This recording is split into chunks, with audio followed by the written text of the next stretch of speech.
Hi, thanks so much for coming here. Thanks for the cheers. I hope I'm not going to disappoint you.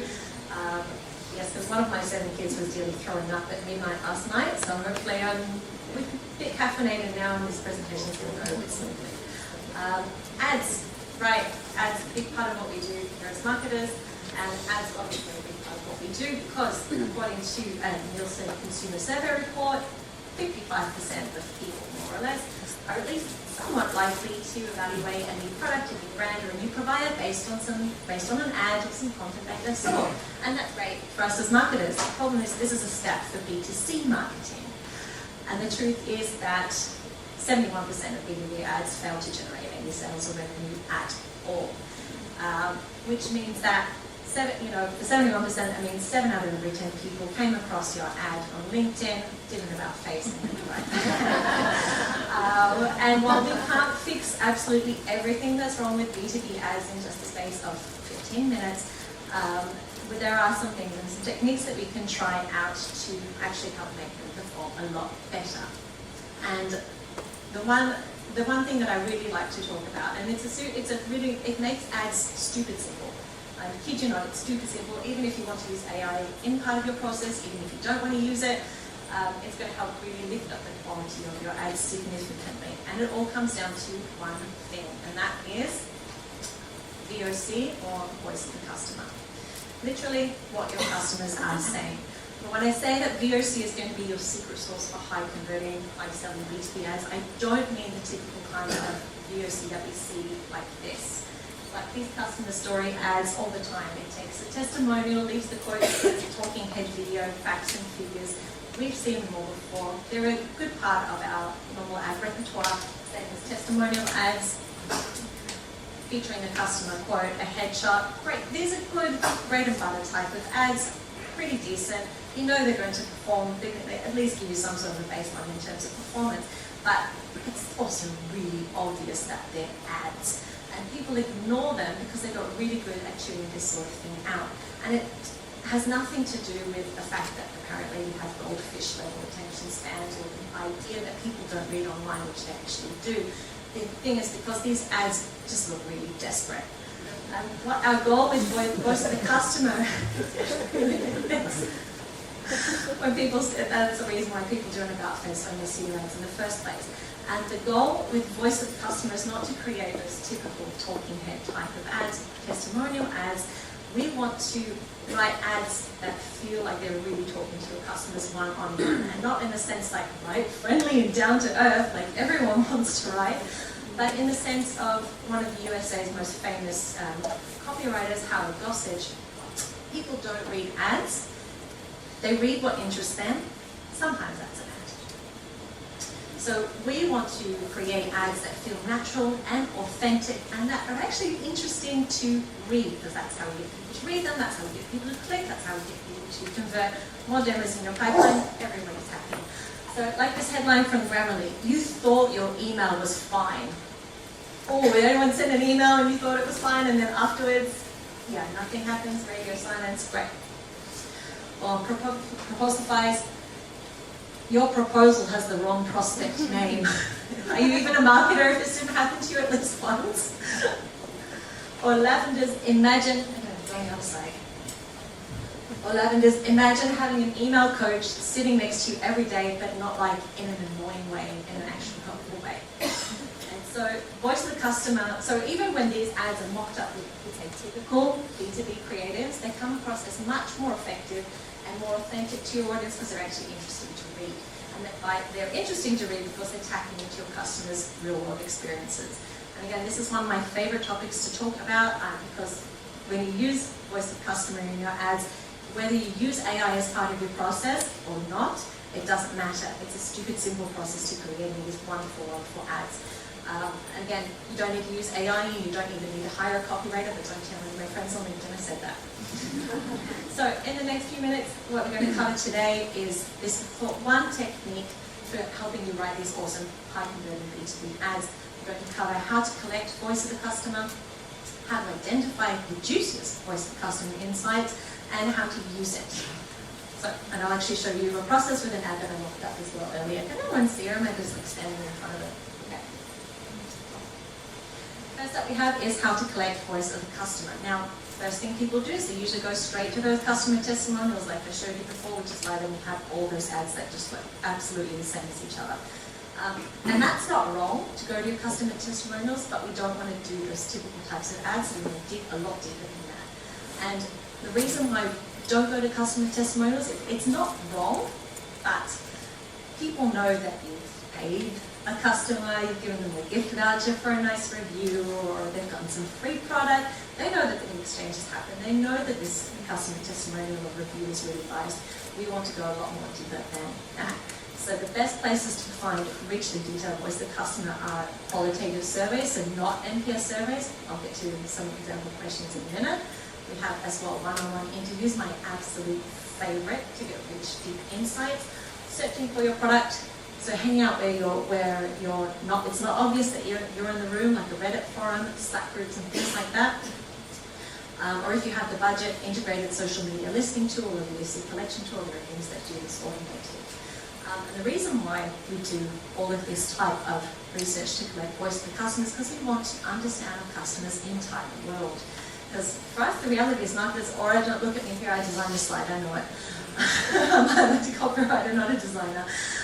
Our product is our whole world, we love it. Of course it's perfect.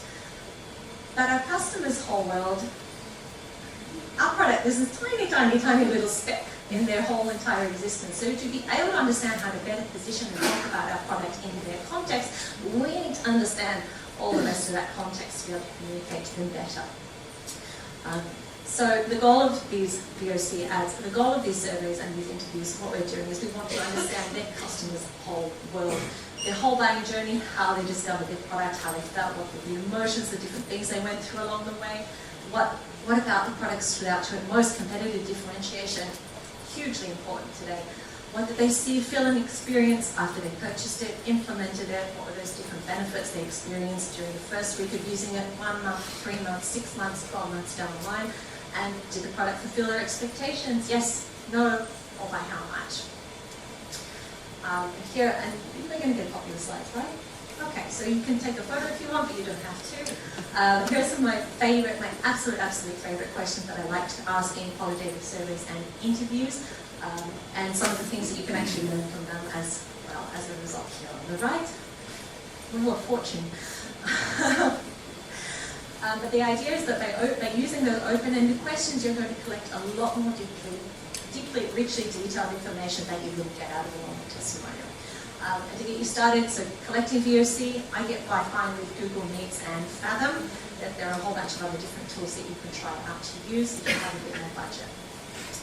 What we're going to do next is we're going to take all of those survey responses, you can take all of those interview transcripts and you can pop them into AI if you want to use it. This is a great time to use it.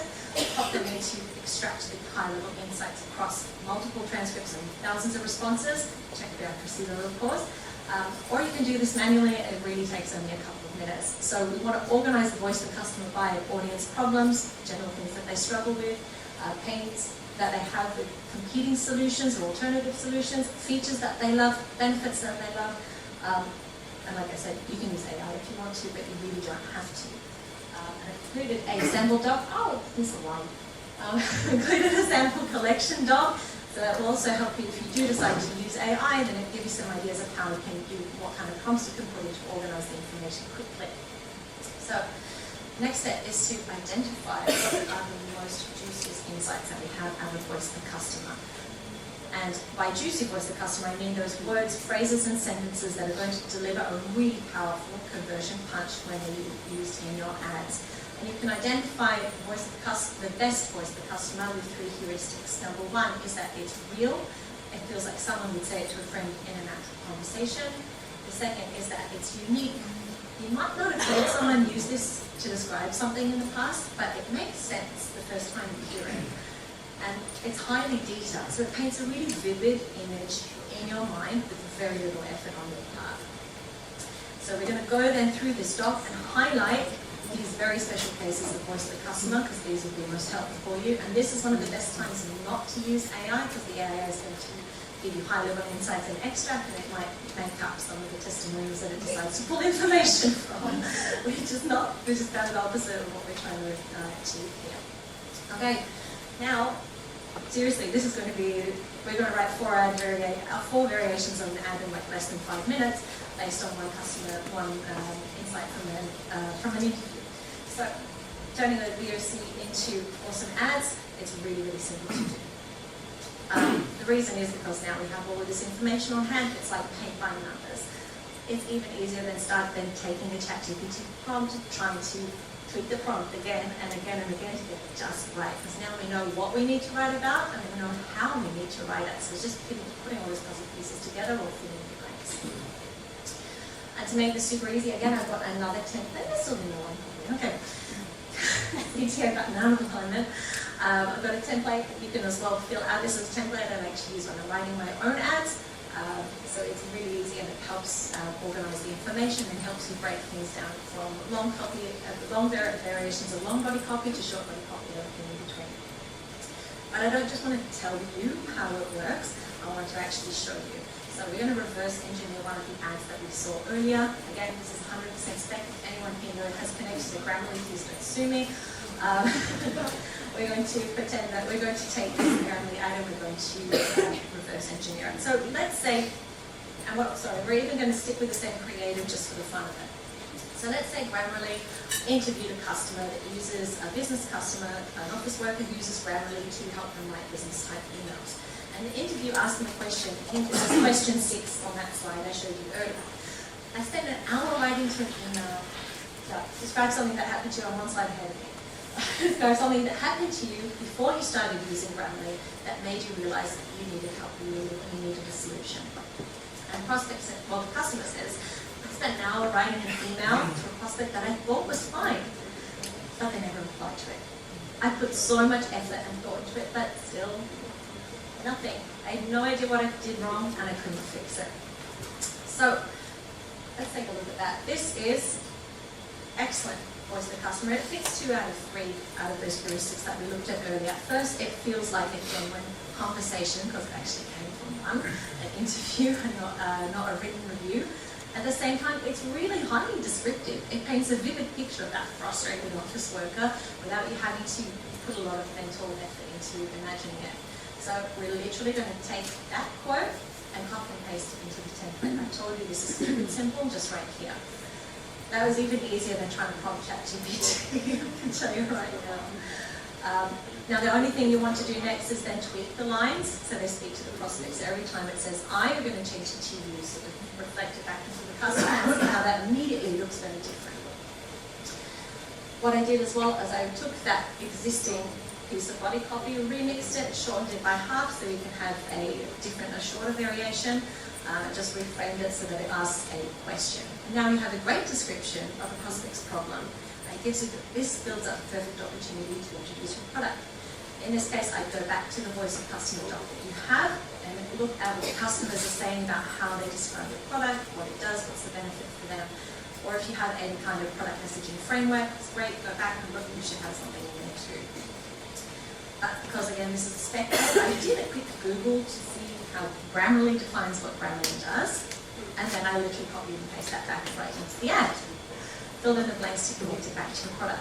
Do the same for the V2 of the body copy, and then all you have to do, and you can take this ad, put it into ChatGPT or AI and say, give me 2 headlines based on this ad, and there you go. We have already 4 different variations from one customer quote from one interview, and stupid simple, less than 5 minutes, and we've even done that without adding the creative back in. But when we do add the creative back in, this is what it would look like when it's all mocked up.